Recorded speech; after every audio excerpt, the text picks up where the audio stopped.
Hey, what's up? I am 10 days removed from my surgery. Didn't go as well as I would have liked. I was on the table for over 6 hours because that one of the machines was messing up and they had to reset it. And then they couldn't find the right spot in the brain. They took it out and reinserted it into my brain. They still couldn't find the right spot, so they took it out and reinserted it a third time into the brain. And at that point, I was getting a little antsy, but I was pretty calm. I don't know if it was the drugs or what, or I knew God was there with me, but for whatever reason, I'm not complaining. I'm glad it's over with. But man, I really am glad that I did um, get. I'm really glad that I did get two done separately, not at the same time. Because if there's a complication and you're in there for either one of the surgeries, I mean, you're going to be in there for a long time. I mean, um, and I'm so glad that I got two separately done. Because if I would have got it done on the first one, right after the second one, I would have been on there for much longer. I've been exhausted. I was already exhausted, so I would have been beyond exhausted to have two done. I know that most of the procedures aren't like aren't aren't that complicated, and they don't really have that many issues. So if you're looking into doing it all in one, I mean that's probably the way to go. But for me, I'm glad it was separately. Um, Here's my scarring. You can see it. It's healing. I said, "Am I the youngest person that you've ever had on this table?" And she said, "Yep." And I said, "Well, that's good. I guess somebody's got to be the youngest one, right?" Um, I'm not really proud of that, but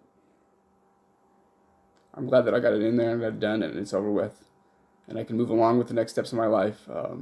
Getting just getting back to the doctor on the 23rd to get the stitches removed, and then getting back to the doctor on the 30th, and getting the stimulator turned on. I know it's a process. This time I've kind of tempered myself. Last time I was expecting things to go quickly, and they didn't go quickly, and I was upset. So I know that now it takes a little. I mean, you get yourself all amped up for the surgery, then you have the surgery, and then things aren't better, and you're like, oh crap. Well, things are a little better because of the brain swelling. I mean, I can move my hand now because of my brain is swollen. So it's kind of hard to explain, but I have to go once the brain swelling comes down. I have to go get the device turned on, and that's when we really begin to figure out what setting I need to be on and all that good stuff. Um, yeah, I'm looking forward to that, and it'll be my Christmas gift. And since I did show my scars last time, I'll show you this time. Right here, we have one. That's the new one, and then here, this one's healing up. Fortunately, they have to cut that open again to replace the battery. And here's the other one in the back. You can't really see it too well. I can't see it very well. But, again, I mean, there wasn't much pain involved. People message me and are afraid about it.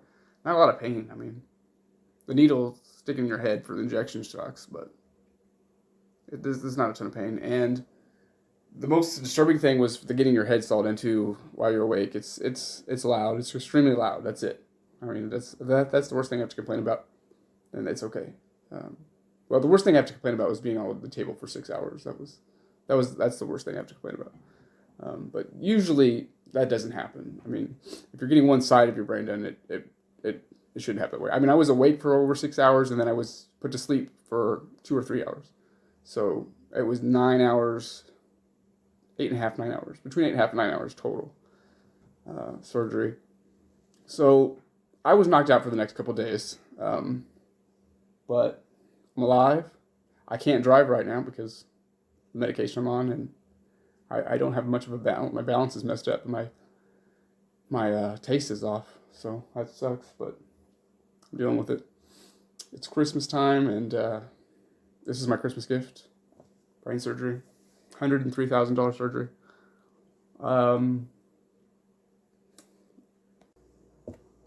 So yeah, the next step for me is getting back to myself, and I can walk now. I can walk around the block. I can run. I don't know what my limitations are yet because I haven't been able to fully test myself, but It's life changing, and I like to write. I used to write a lot. I don't write anymore. So it'd be nice to be able to have my hands back to write and play sports. I'm wondering what I can do now, because I couldn't write or type or do things like that with my hands. And just walking around the block was a problem. That's why ultimately I decided to get the surgery. Um, but to get those things back is a blessing for me. And we'll see what we do on the 30th and see how it goes from there.